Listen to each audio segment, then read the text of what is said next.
Hey guys, how's it going? So I was thinking since everyone's stuck at home and probably bored, I would teach you to play a card game that I made up the other day. I'm calling it Stump. Why? Because it just sounded like a good name. I don't really know what it means. But it's a trick-taking game, so if you've played hearts or spades or rook or canasta, you'll have a little bit of an idea. Canasta? Yeah, I think canasta. You'll have a little bit of an idea of how the game works, but it has more variety. So sometimes trick-taking games can get a little tedious. Like with hearts, you're just always trying to avoid taking hearts or the queen of spades. And this one is going to be different every round, the cards that you're trying to take or that you're trying not to take. So let's take you down to the table and I'll show you how to play. So here's what you'll need to play the game. You're going to have to make a few little components, but you know, what else are you gonna do? You're stuck at home. So you'll need 2 decks of cards. We're going to call one the Stump deck.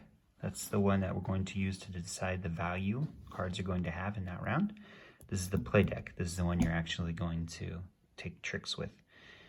If you don't have San Diego and Hawaii, then you can use whatever decks cards you want. Next thing I have here are these little poker chips that I put plus on one side and minus on the other. You don't have to use poker chips, they're just nice, but you could use coins and either write on them or say that heads is plus and tails is negative, or you could even just use little slips of paper. You just need something that has plus on one side and minus on the other. Then you have these cool dice that I made with these little blocks of wood that we happen to have around the house. You could also do this with slips of paper. The numbers on the dice are 3, 5, 7, 9, 11, and 13. So if you didn't want to put stickers on real dice, or if you didn't have something you could use to make dice with, you could just take little slips of paper and have 3 or 4 3s, 4 5s, 4 7s, 4 9s, 4 11s, and 4 13s. Put that in a hat and draw those out instead of rolling dice. Then you have this cool board, which isn't strictly necessary to play the game, but I think it will help you to keep track of which cards are which. So I'll add a link to that in my profile where you can download the board and print it. Okay, so how does the game work? Well, the Stump deck is never actually used in play. The cards are only placed on this board, so you'll never be dealing out the Stump deck or taking tricks with it. So you'll take the cards off the Stump deck, put them on the board. In the first round, you'll put 1 in trump suit, 1 in active suits, and 1 in active cards. Then you'll take these chips, put them in a hat, shuffle them around, pull them out, and set them down with a random side up on each one of these cards. Make that one negative. So what do these little sections mean? First of all, trump suit, this space determines which card is trump for this round, but only if the chip comes up as positive. So in this case, because the chip is positive, that means that diamonds are trump for this round. If it had come up negative, then you'd flip this card over to indicate that there's no trump for this round. Active suits, this determines which suit has value in this round. And the suit in the active suit section is like hearts, where each one is worth 1 point. But in this case, it can be either positive or negative. So because it came up positive, every diamond that you take as part of a trick in this round is worth positive 1 point. If it had come up as negative, each one would be worth negative 1 point. And you'll notice that the trump suit and the active suit can be the same, which would be interesting. Then down here you have the active cards section. These are kind of like the queen of spades in hearts. So for every card in the active card section, you'll also roll the die, and you'll place that die next to the chip. So in this case, we have a 10 of hearts. Because there's a negative and a number 7, that means that if you take a 10 of hearts as part of a trick, it will be worth negative 7 points to you. It could have been positive 7, or it could have been much worse. It could have been negative 13. In that case, you really wouldn't want to take the 10 of hearts. So at the end of each round, after you've played out all your tricks, you'll clear the board and you'll add new cards and new chips and dice to it. So for every round, you'll deal out a new trump card, a new active suit card, and then you'll add another card down here to active cards for the first 4 rounds.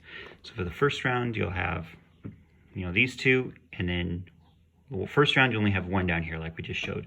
Second round you'll have 2 down here. Third round you'll have 3 down here. Fourth round you'll have 4 down here. So that means on the 4th round you'll have 4 cards that you're trying to either avoid taking or you're trying to take. After that, you start putting 2 active suit cards up here. So, and then you'll only have 1 card down here in active cards for the 5th round. The 6th you'll have 2, 7th you'll have 3, 8th you'll have 4. So in the last round, the 8th round of the game, you'll have 2 active suits and 4 active cards. So that'll be a lot for you to keep track of. And one other note, in the active cards section, if you place either a 2 or an ace, it cannot be positive. So a 2 or an ace has to have a negative value. Otherwise it would be too easy. Okay, so the next phase of the game is the trick-taking phase, which if you've ever played hearts or clubs, this is going to be really familiar. So we're going to deal out all 13 cards all cards to each player, so each player will have 13, just like in hearts or clubs.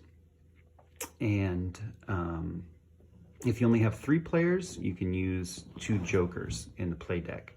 And those jokers will be like a 0 card that doesn't have to match suit. So it's can't win you a trick, but it can get you out of a tight spot if you need to.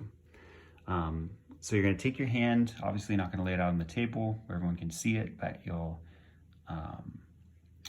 have it in front of you, hold it up in front of you. You're going to organize it by suit, as I've done here.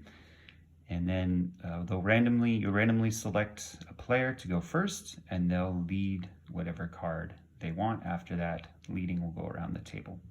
So you're going to look at your hand, and then you're going to look at the value of the cards on the stump board. So we're going to say, okay, so 3s or clubs are trump. So that's nice. We have a few trump cards. Diamonds each diamond is going to be worth +1 point. So you've got your 3 diamonds here. You're going to try and figure out how you can be the one to win those diamonds into your hand. It's going to be tough because all you have is the jack. If this chip was negative, you'd be trying to figure out how you could avoid taking the diamonds. And then the 8 of diamonds is worth -13 points. So you're going to want to be careful with that jack because you really don't want to take the 8 of diamonds. All the other diamonds are worth 1 point, but that one, since it's on the active card section, is worth -13 or whatever the die came up on it when you rolled it. So someone's going to lead. So let's say, you lead with the 6 of hearts. Then the other player is going to look through their hand. They have to follow suit. So let's say they play the jack. And this guy, he plays a 2. And then this guy plays the ace. So the highest card that followed suit takes the trick. So in that case, it's this guy over here. So he'll take these cards, put them in front of him, and then he can lead with whatever card that he wants. So he did spades, so then we would have to follow up with spades. This guy would have to follow with spades. And, does this guy not have any spades? Oh, he does. Let's say he didn't. Let's say this guy didn't actually have any spades. In that case, he could lead with any suit or he could follow with any suit that he wants because he doesn't have any spades to play. So he could play trump. And if he plays trump, it automatically, whoever has the highest trump takes the trick. So you're going to go around and around like that until there's no more cards left. And then everyone's going to look at the pile of tricks that they took in front of them. They're going to look for active suits and active cards, and they're going to add up their scores. So let's say that someone took 3 diamonds, and in addition to that, the 8 of diamonds. So they would get -3 points for the 3 diamonds and -13 points for the 8 of diamonds. So then everybody adds up their scores and adds them to their score and moves on to the next round. Then for the next round, you're going to clear off the the stump board, and you're going to deal out new cards and new chips, so everything will have a different value in the next round. So that's how you play Stump. It's actually not that complicated. And there is actually a optional bonus thing that you can add that I think would be pretty fun. So let's say it's the second round. So you have everything laid out like that. You'll have mixed in with your plus and minus chips these two special power chips that could randomly come up and be placed on one of the active cards. That means that for this round, if you take that active card, instead of getting points, positive or negative, you get to take this chip, put it in front of you, and cash it in later as a special power. So in this case, if you were to take the trick that had the 10 of hearts in it, you would get to take this free pass chip and place it in front of you, and later on you can pass it in. So there's 4 different special powers. The first one, free pass. This means that at any point during the trick-taking phase of the game, you could cash this chip in, which means put it back in the bag. You would play the card in front of you face down instead of face up. And that card, it won't win you the trick, but you get to get rid of it. It basically counts as like a 0, like the Jokers. It also doesn't go into the hand of the person who wins the trick. So why would you want to do that? Well, let's say that you were stuck with a card that was negative 13 points. You didn't want to play it out because you were going to win the trick with it. If you cashed in this instead, you could flip that card over and you wouldn't have to take it in the trick. On the other side, card switch. If you get this, you have to cash it in at the beginning of a round. You take 2 cards out of your hand, put them face down on the table, and everybody else does the same. Then you get to look at the 2 cards everybody else put down. You choose one player and switch the face down cards with them into your hand. So you take their 2 cards and they take your 2 cards. So you get to sort of mix up your hand at the beginning of the game if you have cards in there that you don't want. The next special power is Chip Flip, which is the most fun name. Maybe I should call the game Chip Flip. That's pretty good. This means when you cash this one in, it has to be at the beginning of a round before any tricks have been played, just like the card switch card.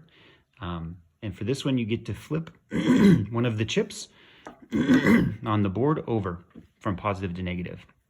So let's say you wanted 8 to be positive 13, you could do that.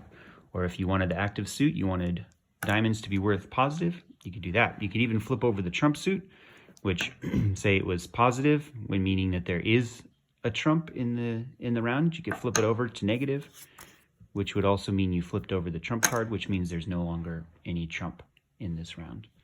And the last power, trump switch. This one also has to be played at the beginning of the round. So when you play the trump switch, let's say that you don't want clubs to be trump. So you play the trump switch chip, put it back in the bag, and then you get to go through the cards left in the stump deck, choose a different card, place it on top of the trump card. Nope, that's still clubs. Hearts. Okay, you're like, yeah, I want hearts to be trump. So you play that out there, and now hearts are trump. And that's what the trump switch special power does. So I hope all that made sense. If there's something that you didn't understand or any questions you have about the rules, post them in the comments, and I'll try and answer them. And maybe the questions and answers will help out somebody else who's playing. Like I said before, let me know what you think. If it's fun, if there's some pain point or something that's not that fun that you would change, let me know that too. And, we're just making this thing up, so we can change the rules if we want to. I'll put a link in my profile to written rules in case you want to reference those, and also to the board, so you can print that out and have it to put the cards on. So anyway, hope everyone's staying safe and healthy, and let me know what you think. Bye.